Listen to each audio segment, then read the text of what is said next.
पाकिस्तान के लिए जनाब एक बड़ी खुशखबरी जो है वो सामने आई है, बल्कि एक नहीं दो खुशखबरियां हैं। हाँ, एक नहीं है, दो हैं।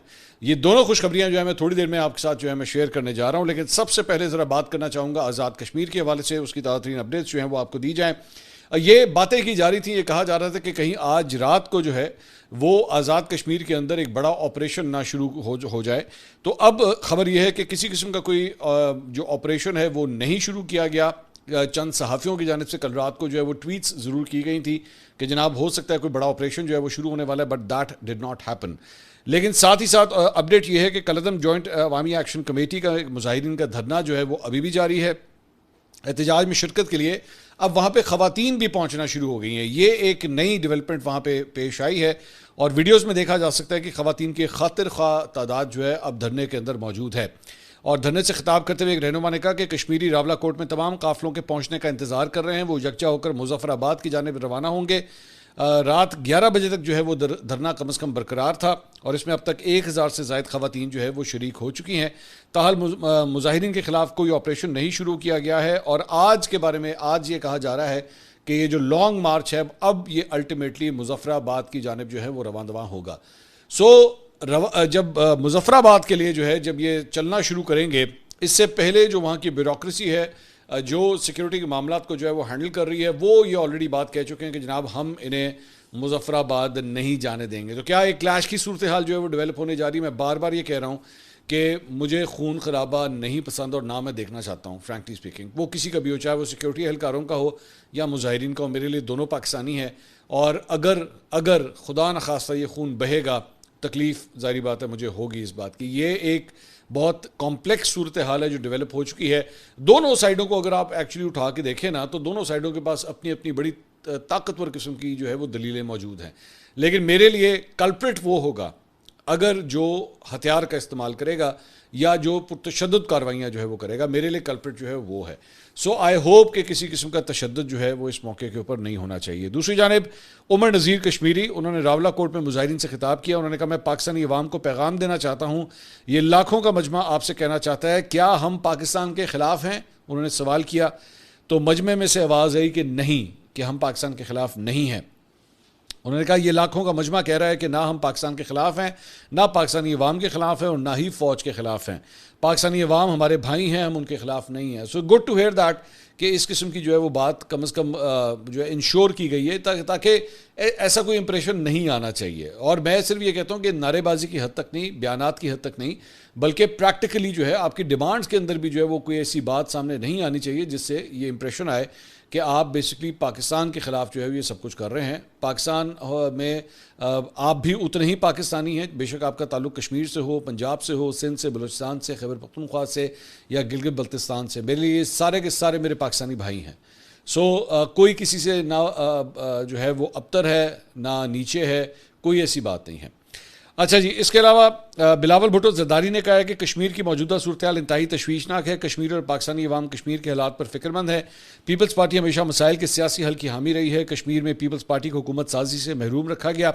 इमरान खान के दौर में PPP के मैंडेट पर डाका डाला गया। आज़ाद कश्मीर में कठपुतली हुकूमत कायम की गई। PDM दौर में भी पीपल्स पार्टी को हक नहीं दिया गया। आज़ाद कश्मीर में सियासी क़यादत को नज़रअंदाज करने के नताइज सामने आए। गुज़श्ता 6-7 माह में पैदा होने वाला सियासी खला पुर किया। इसके अलावा जनाब वफाकी हुकूमत ने आइंदा माली साल के बजट में आज़ाद जम्मू कश्मीर के लिए 146 अरब रुपये, गिलगित बल्तिस्तान के लिए 88 अरब रुपये, जबकि खैबर पख्तूनख्वा के ज़मशुदा अजला के लिए 95 अरब रुपये मुख्तस करने का ऐलान किया है। इसके अलावा आज़ाद जम्मू कश्मीर और गिलगित बल्तिस्तान में 8 हाइड्रो पावर मनसूबों के लिए 13.1 अरब रुपये की खुसूसी रकम मुख्तस की गई है, जबकि वापडा और नेशनल ग्रिड कंपनी अपने इनफरादी वसाइल से 158 अरब रुपये की सरमायाकारी भी जो है वो करेंगी। इसके अलावा वज़ीर आज़म के खुसूसी पैकेज के तौर पर आज़ाद जम्मू कश्मीर के लिए 5 अरब रुपये और गिलगित बल्तिस्तान के लिए 4 अरब रुपये भी जो है वो मुख्तस किए गए हैं। सहाफ़ी नवीद सत्ती, उन्होंने ट्वीट किया कि आज़ाद कश्मीर की आवाम के लिए खुसूसी इक़दामात वफाकी बजट में आइंदा माली साल के लिए आज़ाद कश्मीर में बिजली की फराहमी का नेटवर्क बेहतर बनाने के लिए 1 अरब रुपये मुख्तस किए गए हैं। दानिश स्कूल हवेली के लिए 1 अरब 10 करोड़ 89 लाख, दानिश स्कूल हाड़ीगहल के लिए 51 करोड़ 45 लाख, दानिश स्कूल भिम्बर के लिए 59 करोड़ 98 लाख, दानिश स्कूल शारदा के लिए 1 अरब 55 करोड़ 82 लाख, मशीनों MRI और CT स्कैन आज़ाद कश्मीर के डिस्ट्रिक्ट हेडक्वार्टर्स अस्पतालों और टीचिंग अस्पतालों की फरहमी के लिए 94 करोड़ 45 लाख रुपए जो है वो मुख्तस किए गए हैं। सो इवन बजट के अंदर भी जो है वफाकी हुकूमत ने जो है वो पैसे मुख्तस करके ये शो करवाया है कि जनाब आप हमारे भाई हैं और आपके लिए जो है वो ऐसा नहीं है कि जस्ट बिकॉज ये एहतजाज चल रहा है तो उसकी वजह से जो है वो आपकी जो डिमांड्स हैं उसके अंदर किसी किस्म की कोई कमी आए। इसके अलावा वज़ीर आज़म शहबाज शरीफ ने जनाब इत्तेहादी जमात पीपल्स पार्टी को गिलगित बल्तिस्तान में बाकायदा हुकूमत बनाने की दावत दे दी है। उनका कहना है कि पीपल्स पार्टी गिलगित बल्तिस्तान में अक्सरती जमात बनकर सामने आई है। मुस्लिम लीग नून गिलगित बल्तिस्तान में हुकूमत साजी के मामले पर पीपल्स पार्टी की हिमायत करती है। उनका कहना था कि मुस्लिम लीग नून ने गिलगित बल्तिस्तान असम्बली में अपोजिशन में बैठने का फैसला किया है, ताहम हमारे मुंतखब अरकान पीपल्स पार्टी को हुकूमत बनाने के लिए वोट देंगे। दूसरी जानिब बिलावल भुट्टो ने शहबाज शरीफ के गिलगित बल्तिस्तान में हुकूमत साजी के बयान पर शुक्रिया अदा किया। उन्होंने कहा पीपल्स पार्टी की जीबी में अक्सरियत को तस्लीम करना जमहूरी रिवायत का तसलसल है। वज़ीर आज़म की जानिब से हुकूमत बनाने की दावत को कदर की निगाह से देखते हैं। इत्तफाक राय के नतीजे में गवर्नर जीबी और डिप्टी स्पीकर जो है वो मुस्लिम लीग नून का होगा। इससे पहले प्रेस कॉन्फ्रेंस करते हुए बिलावल भुट्टो ने दावा किया था कि द्यामिर 1 में पीपल्स पार्टी का उम्मीदवार इलेक्शन हार गया, मौलाना फजल रहमान का उम्मीदवार जीता, लेकिन इस डर से कि मौलाना फजल रहमान और पीपल्स पार्टी हाथ ना मिला लें बेचारे मौलाना के उम्मीदवार को भी सीट से महरूम रखा गया। अब यहाँ पे मैं खुरम दस्तगीर साहब मुस्लिम लीग नून के रहनुमा, उनका अभी सिर्फ 24 घंटे पहले एक बयान आया था कि जनाब मुस्लिम लीग नून जो है वो अक्सरती जमात बन सकती है और सिर्फ एक सीट का फ़र्क है तो हमें जो है वो जोड़ तोड़ करनी चाहिए और उसके बाद हमें हुकूमत बनाने की जो है वो कोशिश करनी चाहिए। लेकिन मेरे ख्याल में बजट से पहले जो कुछ हमने देखा है उसके बाद मामला यही तय हुआ कि नहीं जनाब पीपल्स पार्टी जो है वो जीबी में हुकूमत बना ले और कुछ नहीं होना चाहिए। इसके अलावा ये एक बड़ी इंटरेस्टिंग डेवलपमेंट जो है वो सुहेल अफरीदी साहब वज़ीर आला खैबर पख्तूनख्वा उनके हवाले से जो है वो हुई है और उन्होंने मीडिया से गुफ्तगू करते हुए जो है वो एक गिला शिकवा किया है। अब इस गिले शिकवे के अंदर जो है वो ये फरमाते हैं कि जी उन्होंने कहा कि शहबाज शरीफ से परसों मुलाकात हुई तो इसमें शहबाज शरीफ और उनके ऑफिस ने बड़ी बेईमानी की है और ये इंतहाई गैर अखलाकी हरकत है। शहबाज शरीफ हर वज़ीर आला से अकेले अकेले मिल रहा था तो मुझसे भी मिला, वीडियो बनी, वीडियो में शायद मैंने टांग पर टांग रखी थी और वो शहबाज शरीफ सिंपल बैठा हुआ था। वीडियो बन गई, वो कैमरामैन बाहर गया तो शहबाज शरीफ ने बेल बजाकर वीडियो वाले को दोबारा वापस बुलाया, फिर टांग पर टांग रखी और दोबारा वीडियो बनाई। इससे आप उनके मेंटल लेवल का अंदाज़ा करें। इसके बाद जब हम कॉरिडोर में आ रहे थे तो सामने एक वीडियो वाला वीडियो बना रहा था तो मैं और बाकी वज़ीर आला जो है वो उन्होंने कहा हम पीछे जो है वो चल रहे थे तो मैंने मुनासिब नहीं समझा क्योंकि मेरा लीडर सिर्फ इमरान खान साहब है और मैं उसके पीछे जा सकता हूँ, बाकी किसी के पीछे तो मैं जाने से रहा। तो मैं 2-3 कदम आगे हुआ और उसी दौरान कैमरा मैन ने तस्वीर ले ली जबकि मैं अभी रेडी नहीं था और फिर वो तस्वीर सोशल मीडिया पर वायरल कर दी। मैं हैरान हूँ कि ये किस किस्म की चीज़ें हैं जिसके ऊपर बैठ के एक वज़ीर आला जो है वो कमेंट्री कर रहा है। मतलब ये इसकी जो फुटेज है ये मैं आपको दिखाना चाहूँगा। ये वो फुटेज है जो सामने आई है, उसके अंदर देखा जा सकता है कि शहबाज शरीफ साहब जो हैं वो और सुहेल अफरीदी साथ साथ चल रहे हैं। तो इसमें गिला शिकवा किस बात का है कि जनाब वो आगे चले गए वह पीछे चले गए। भाई अब नो मैटर व्हाट हैपन्स, आप चाहे कुछ भी कहें, he is the prime minister. आप जो उनसे जाके मिलने के लिए गए हैं वो किस लिए गए हैं? क्योंकि he is the prime minister और आइनी ओहदे के लिहाज से वो आपसे वाकई एक स्टेप ऊपर हैं क्योंकि वो एक विफाक की जो है वो विफाक के प्राइम मिनिस्टर हैं। सो आपको चाहे वो पसंद हो या ना हो, लेकिन ये किस किस्म की बातें, उसने टांग यूँ रखी हुई थी फिर उसने वो यूँ करके टांग रखी और उसके बाद मैं आगे चला गया, मैं पीछे लग गया। Get out of these things यार, for God sake, you are a chief minister of a province, for God sake. इसके अलावा उन्होंने मीडिया से गुफ्तगू की। उन्होंने कहा मैं अपने मौके पर खड़ा हूँ, अगर मुझे इमरान खान से मुलाकात नहीं करने दी जा रही तो इसका मतलब है कि इमरान खान के विजन और जिस सोच के साथ हम सियासत में आए हैं हम उस तहरीक से पीछे नहीं हट रहे, इसलिए मुझे सियासी जगह नहीं दी जा रही। अगर बजट कल पास करना चाहें तो हो जाएगा, एक भी MP उधर इधर नहीं होगा, लेकिन इस बजट पर पहला हक इमरान खान और खैबर पख्तूनख्वा के अवाम का है। जब तक इमरान खान से मुलाकात नहीं होती बजट पास नहीं होगा। चलें, ये अच्छा हुआ सुहेल अफरीदी साहब ने एक बड़ा क्लियर कट मौक़िफ़ जो है वो दे दिया कि जनाब बजट पास नहीं होगा। लेकिन इसका मतलब है एक बात तो तय होगी कि ये जो ख़बरें फैली हुई थी पिछले 24 घंटे में कि जनाब शायद सुहेल अफरीदी साहब की मुलाकात हो गई है या करवा दी जाएगी या होने लगी है, तो वो तो नहीं हो रही, फ़िलहाल नहीं हो रही। हो सकता है आइंदा चंद दिनों में हो जाए, वी डोंट नो, लेकिन कम से कम अभी तक नहीं हुई है। चंद लौंडे लपाड़ों ने जो है कल रात को ट्वीटें शूटें खड़का दी थी कि जनाब मुलाकात हो गई है, मुलाकात करवा दी गई है, तो वो कम से कम जो है क्लियर हो गया कि वो मुलाकात जो है वो नहीं हो रही। इसके अलावा कल जो है वो पेशावर से इस्लामाबाद आते हुए उनको 26 नंबर चुंगी के ऊपर जो है इस्लामाबाद पुलिस ने रोक दिया, जिसके बाद PTI कारकुनों और पुलिस अफसरान के दरमियान बड़ी सख्त किस्म की तल्ख कलामी और धक्कम पेल भी जो हुई है वो आप ये सामने स्क्रीन पे भी जो है वो देख सकते हैं। जुनैद अकबर पीटीआई खैबर पख्तूनख्वा के सदर, उन्होंने कहा पुलिस की जानिब से वज़ीर आला खैबर पख्तूनख्वा सुहेल आफरीदी के काफ़िले सूबाई वज़रा और अरकान असम्बली पर लाठीचार्ज इंतहाई अफसोसनाक और जमहूरी रवायत के मुनाफी है। इस वाक़े में मीना खान आफरीदी और तुफ़ैल अंजुम समेत दीगर नुमाइंदों का ज़ख्मी होना बायस तशवीश और काबिल मज़म्मत है और KP के 4.5 करोड़ अवाम के मैंडेट की खुली तौहीन है। आई एब्सोल्युटली एग्री, पार्लियामेंटेरियंस के साथ किसी सूरत जो है वो ये सलूक का नाकाबिल बर्दाश्त है, सिर्फ इसलिए क्योंकि वो अगर एक पुरअमन एहतजाज करना चाहते थे तो उनको इस तरह रोकना और उनको जो है वो इस तरह उनके ऊपर लाठीचार्ज करना, इट इज़ एब्सोल्युटली अनएक्सेप्टेबल। इसके अलावा जनाब यहाँ पे एक जगह बजट आया है तो वहीं पे पेट्रोल और डीज़ल की कीमतें जनाब कल रात को हुकूमत ने कम कर दी हैं। पेट्रोल की कीमत में 4 रुपये और डीज़ल की कीमत में 2 रुपये फ़ी लीटर की कमी हुई है। पेट्रोल की नई कीमत 373 रुपये 78 पैसे, 374 ही समझ लीजिए, और डीज़ल की कीमत जो है 378 रुपये 78 पैसे, 379 रुपये ही आप समझ लीजिए। ये अब नई प्राइस जो है वो मुकर्रर की गई है। अभी भी ये तिनका तिनका करके जो है वो कतरा कतरा करके जो है वो ये कीमतें कम हो रही हैं।